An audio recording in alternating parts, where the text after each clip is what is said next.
Hola, ¿qué tal? Buen día, mi nombre es Cristian Flores de la materia de Economía Actual de México y la globalización de 10 a 11 de la mañana.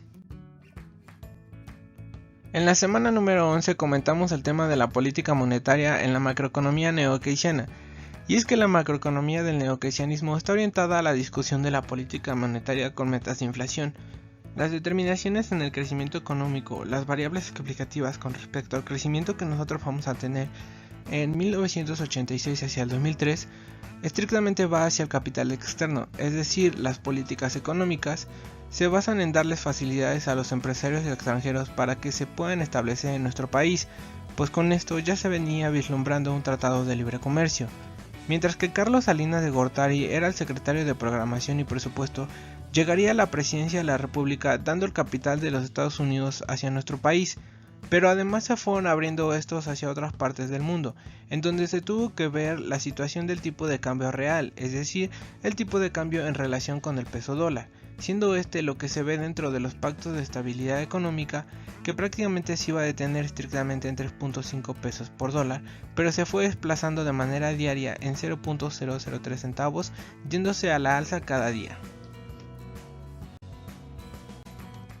Las cuestiones de la liberación comercial, así como la liberación de las capitales instrumentadas, estaban bajo el nuevo modelo de desarrollo, situados en México hacia una de las tendencias del exterior, es decir, hacia la tendencia mundial de nuestra economía, pues no se iba a meter dentro del Tratado de Libre Comercio, sino que la tendencia era que el mercado reemplazara la regulación de la propiedad privada a la república, y que la competencia exterior de bienes de inversión sustituyera precisamente a la propia protección que se venía viendo, donde se decía que los marcos jurídicos no iban a ayudar mucho al crecimiento de la economía mexicana. Además, ya se veía venir que prácticamente México estaba preparando obreros y no estaba preparada para la innovación. En relación con todo esto es como nosotros vamos a llegar a estos mercados, estrictamente a la competencia internacional, pero tomando en cuenta que nuestro país, en primer lugar, no había fortalecido el campo, en segundo se había disuelto la banca de desarrollo y en tercero las políticas industriales no estaban ayudando para la generación de empresas, el desarrollo y para la expansión de estas mismas, y de acuerdo a restablecer las políticas financieras que son los créditos a la producción, mientras que el país estaba en crisis por el COVID-19, en los bancos de Estados Unidos y en los bancos europeos se obtuvo un préstamo al 0% de interés, mientras que nosotros seguíamos pagando un interés muy elevado. Entonces, ¿qué sucede en nuestro país? Pues si el propio Congreso, la Cámara Alta y la Cámara Baja no meten mano en relación a ello, sobre todo en temas en donde el propio Ejecutivo, la propia Comisión Nacional Bancaria, la CONDUCEF y las propias instituciones que deben de ver la regulación de las tasas de interés en relación a banco usuario, así como a las comisiones que se cobran, pues no vamos a salir adelante. Continuando, comentamos las causas de la crisis financiera en México, y es que las cuestiones del sistema financiero mexicano se encuentran los organismos reguladores y bajo de ellos los ahorradores, mientras que por otro lado las finanzas públicas, que son muy importantes porque no nada más tienen un principio de equidad, tienen un principio de partida doble y otras que tienen que ver con el tema de desarrollo, que prácticamente son todos los gastos que en un momento dado se hacen y tienen que ver directamente con la situación de los indicadores de desarrollo, las cuales se basan en lo que se llama indicadores de bienestar. ¿Qué son los indicadores de bienestar? Estos se ven reflejados en las escuelas, en infraestructura, en carreteras, agua potable, etc. Lo mismo que tenemos ahora en educación,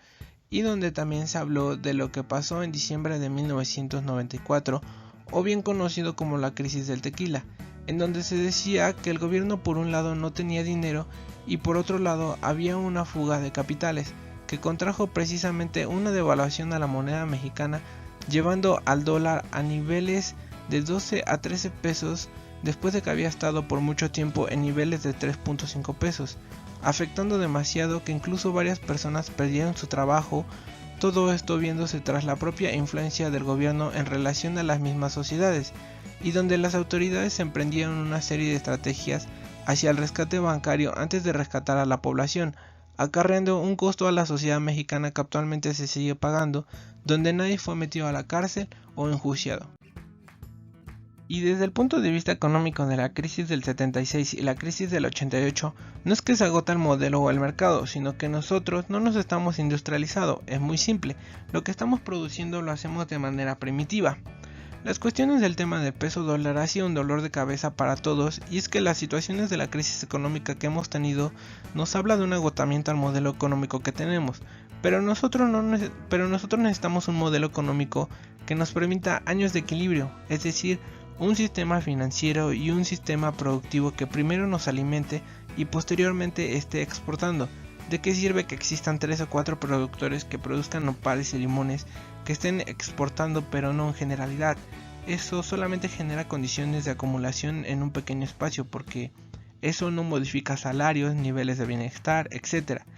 Ya que lo que nosotros necesitamos es impulsar a más productores, no nada más con la mentalidad empresarial, sino también a un sistema financiero fuerte, un sistema educativo encaminado a la producción que permita a personas lo suficientemente hábiles desde el punto de vista productivo, fiscal, contable y administrativo, que permita ver más allá de las limitaciones que se están teniendo en este momento. Con esto yo concluyo mi participación. Muchas gracias por su atención y sigan teniendo un buen día.